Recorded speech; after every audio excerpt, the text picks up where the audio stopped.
I'll begin with a few questions and then we'll open it up to the audience. Sofia, I guess I'll start with you as your film screened first. I'm interested to hear the origins of the film. This is a film you worked on with a screenwriter, so I'm wondering if you can maybe describe your personal connection to the film. First, how did the script come to you, and what was it that compelled you to direct? The script was written by someone that I met in college in Lisbon, and we remained friends even when I went to London Film School. So when I finished school, he had seen some of my directing exercises, and he sent me the script. He's a screenwriter, because he thought it would be appropriate for my directing sensibilities. And so from then on, I just picked up the project. Regarding the personal connection, well, I didn't write it, so it's not biographical in any way. But what attracted me to me was the main character. She was very complex, even though it was a short film that's shown through. And also just the setting of single mother and was also appealing to me, coming from that myself. And I thought it was a really well-written piece, so so I thought it was perfect for me. Your film has a very distinctive interior look that I think reflects many of the themes in the film, especially Mena's sense of entrapment that she feels throughout the film. Could you talk about your creative process working with your DP and conceiving the look and tone of the film? I had worked with my DP before, throughout film school in London, so we had established a relationship. So yeah, we started just by talking about the scripts and getting a sense of how we would translate this sense of entrapment that you describe to a visual way. So that's why we chose the 4:3 ratio instead of a 16:9 or a widescreen, because I felt it would be more appropriate to the theme of the film and to show Mena's state of mind, so to speak. But we didn't start out. We started out thinking of it as 16:9, and then we realized it wasn't working when we were thinking and storyboarding.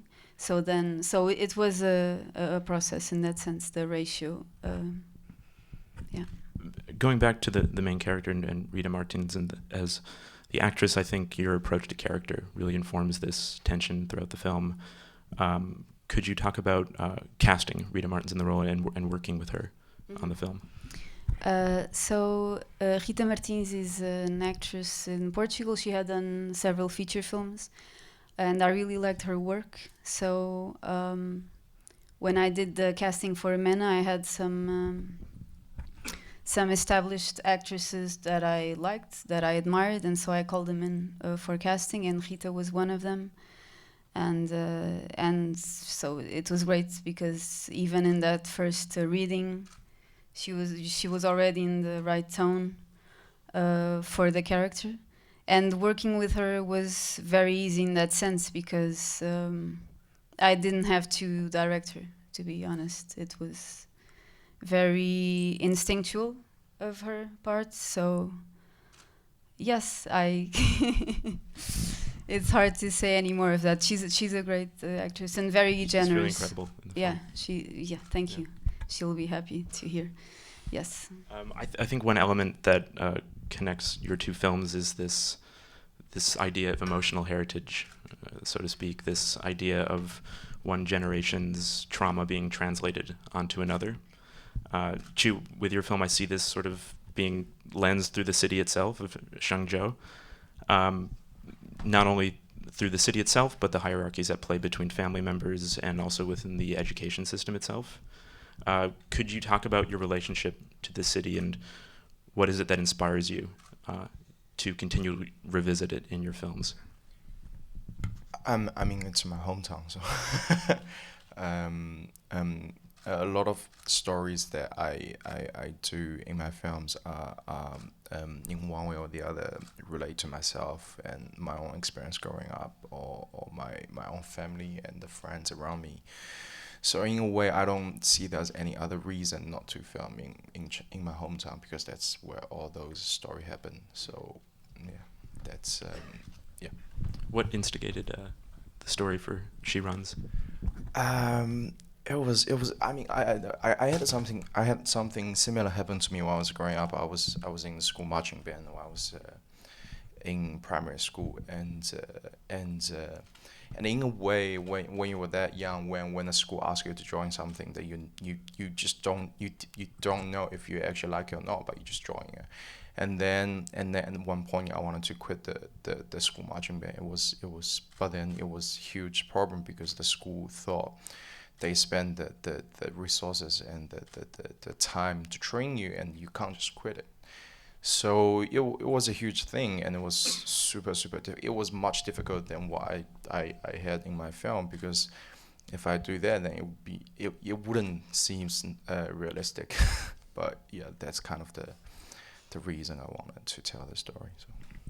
Your film's especially striking in its the minimal use of dialogue to give us information, especially from the main protagonist, which I think is often a fear of filmmakers to work with silence. But can you talk about working with silence in this film? I'm not sure. I thought they actually talked a lot. I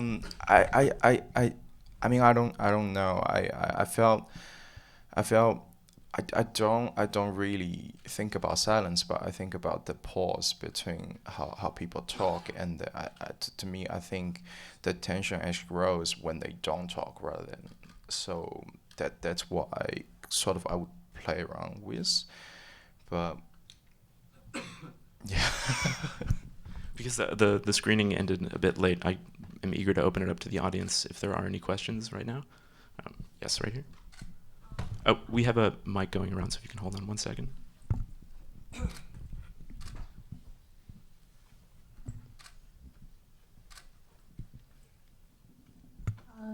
noticed that both of you have some or many shots with the view from kind of outside door and peeping inside.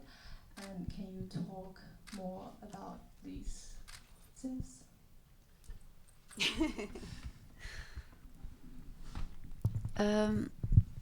I guess my film has moments when the camera is more subjective, when it's closer to the characters, and moments where it's in a more objective point of view, which are the ones you are referring to. I think those shots were important to me because I did want the audience to connect with Mena emotionally at times, but some other moments it was important to be looking in and not be feeling with her. So that's why I have those shots in place.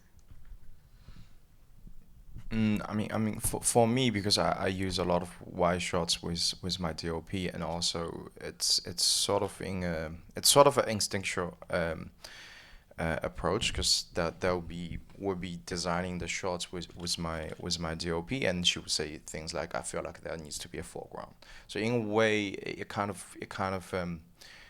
it makes that the image have more depth in a way, and also because I shoot wide shots, so it's sort of, if you do have foreground, in a way you build the frame within a frame, so it kind of directs the viewer's point to where they should look at.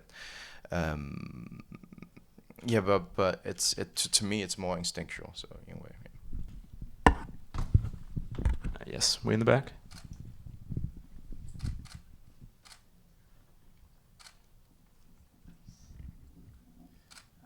First, just congratulations. Both your films are so fantastic. I was curious, the locations seem really important. Like, how important is locations to you? Are you thinking about them when you're writing? Do you put a lot of effort into finding the perfect ones? I'm just curious about, I guess, your ideas on location.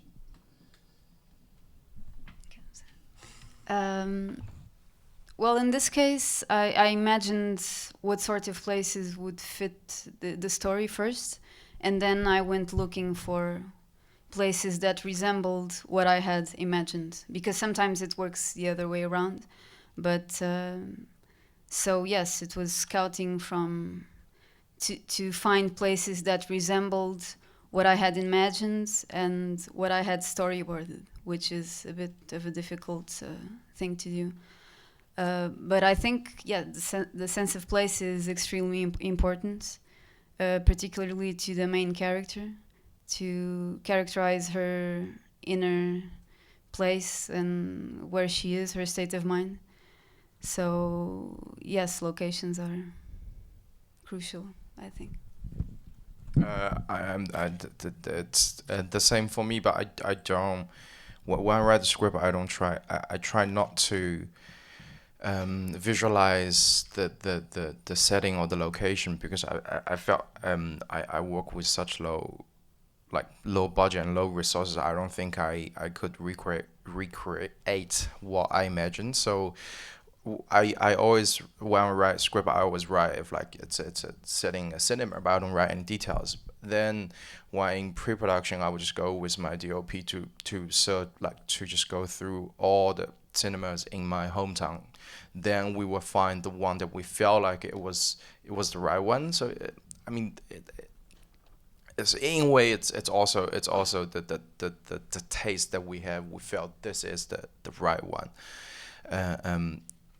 For the scene, based on the design, the place it's already have, the color, the lighting, and everything, and also the way how it enables me to direct the actor. So it's sort of it's quite important for me.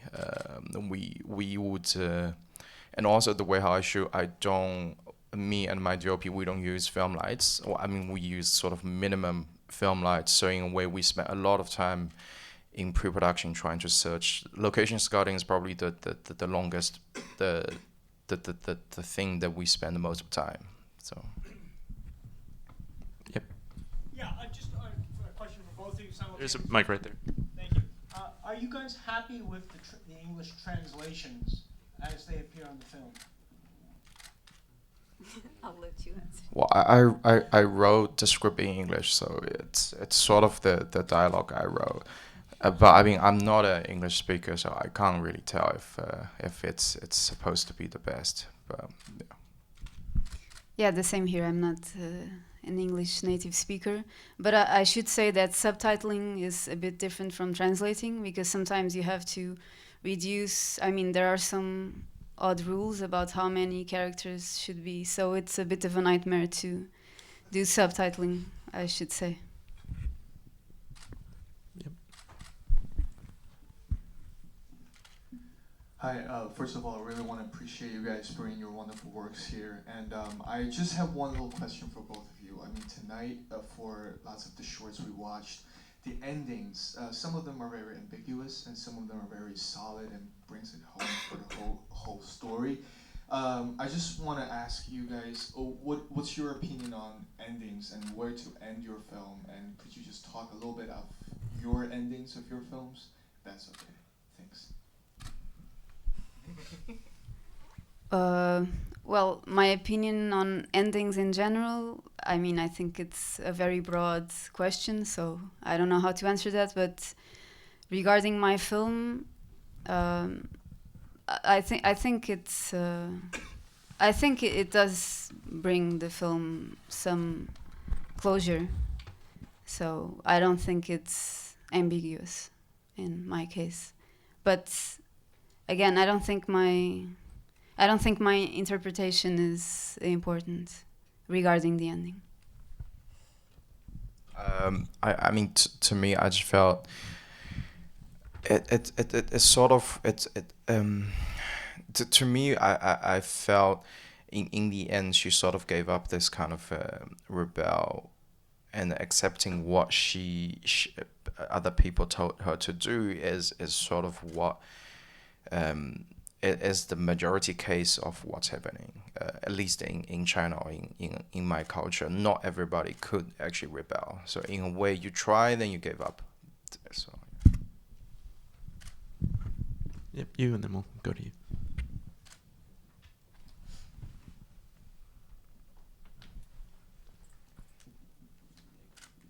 Hi, I have a question for Cho. You have a lot of long takes in your film. I'm just wondering, how do you construct the scene? Did you shoot more shots during the scene, and how are you just for those long takes? What's your thoughts behind that? Well, I thought I'm getting shorter now, but no, I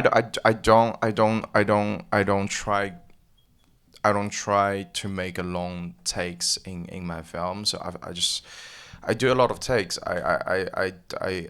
Each shot I probably do like 20 to 30 takes, but I always just let them to play out, and I don't feel like if I don't feel like there's a cut, then I don't cut, because I just kind of after I written my script, I would analyze the script, and if there's a scene, if there doesn't need to be a cut, then there's no reason to cut it. Then I would just let the whole thing to play out, and then I don't do rehearsals, so I kind of just go to the set with the actors.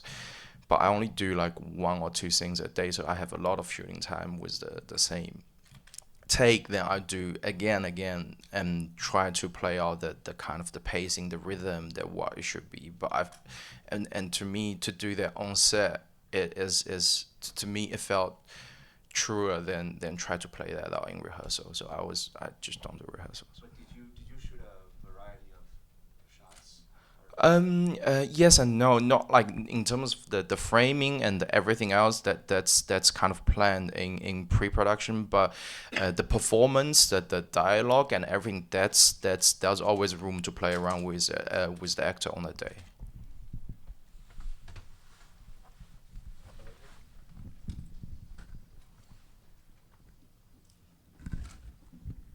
Thank you. Congratulations. My question is, can you guys talk more about financing?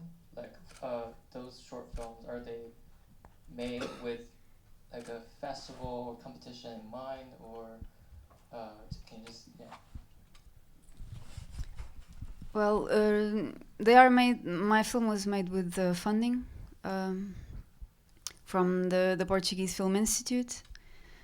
So, and some money from some similar funds. Regarding the festivals, the question was if it was made with festivals in mind.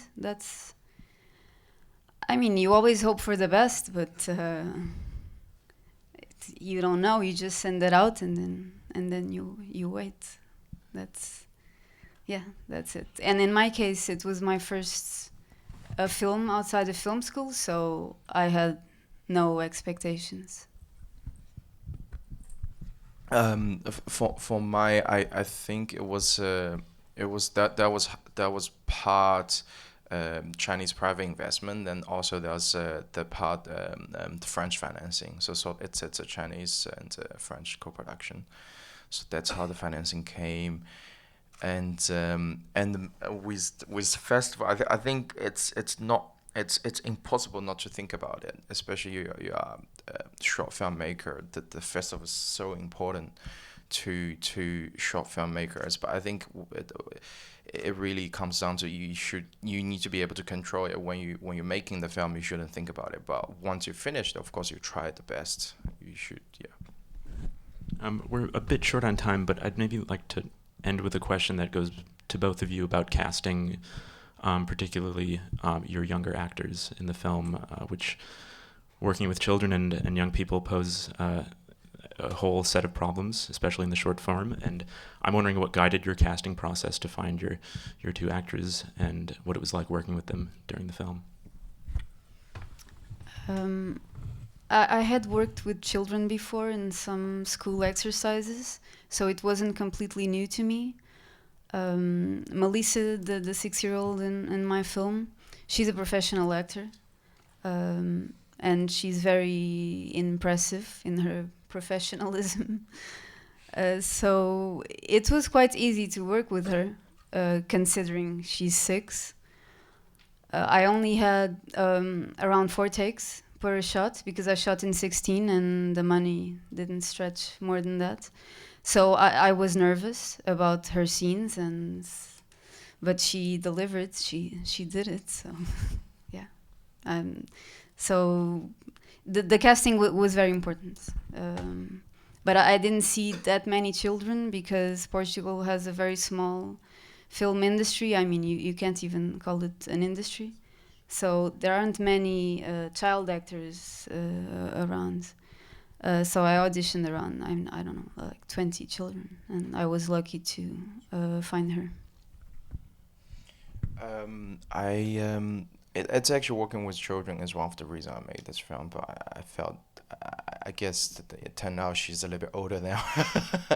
but I didn't go for the professional actors because they need to, the character needs to speak my local dialect. So, and there was no film industry in my city, so I did a audition just with like non-professional. We worked with the local schools, and because one of the producers had a connection with the schools, so we saw probably 200, 300 students with some of them with the Arabic dancing background, some of them just like with dancing and stuff, and then in the end we came to like a 5 or 6 girls shortlist, and we had some acting coach did a week or 2 weeks acting workshop with them, so sort of just to kind of to work with them,